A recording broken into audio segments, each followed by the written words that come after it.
Hey guys, this is Ash with Gamers Compete here. This is a continuation of our Overwatch Complete Series. Today we are going to discuss the importance of choke points. Merriam-Webster's dictionary defines a choke point as a strategic narrow route providing passage through or to another region. Basically, it's a place that limits the enemy's ability to progress forward, also referred to as a fatal funnel. A choke point can be things like corners, doorways, bridges, basically anything that limits the enemy team's movement through it as they progress towards the objective. When your team chooses not to use choke points, you're giving up a big advantage of defending. It's the equivalent of someone getting out of an entrenchment and charging through no man's land toward the enemy team yelling, "Leroy Jenkins." You're basically you're giving up your more defensible position for aggression.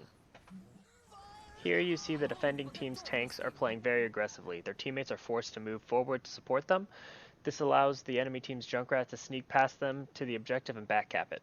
Had the defending team held at the corner, they would have been able to see the Junkrat trying to sneak around and punish him. It's super important to know when to rotate from one defensible position to another. Falling back to another choke with your team might be the right call if the enemy team is rolling through the current choke point with ease. Holding choke points and rotating between choke points can significantly help while defending and even while attacking at times. It's crucial that players understand the difference between holding a choke point and holding in a choke point. Although there are occasions where your team will want to hold in the choke point itself, usually you will simply want to hold the choke point. What this means is your team can spread out past the choke point on the defending side. This will force the enemy team to pick a target from a bunch of spread out targets. This also helps avoid spam damage from characters like Junkrat and Pharah. While holding a choke point, the enemy team has to file through the clustered choke point while your team spams them down. Using the map to your advantage in this way creates a natural bunker for your team, even if your comp might not be an actual bunker comp. Now what this does is it gives you something called point control. Point control simply refers to whichever team has control over the point. This is generally going to be the team that's closer to the point. A few ways to gain point control while attacking is through dive comms or Symmetra teleporter comms.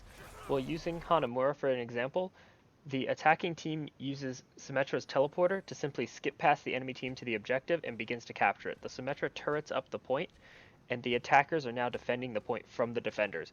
The attackers now set the terms of the engagement in their favor. If the defenders want to defend the objective, they now have to push into the point, which is turreted up by Symmetra, and take a ton of damage until they can destroy the turrets. So that's basically choke points and point control, and I will see you guys later.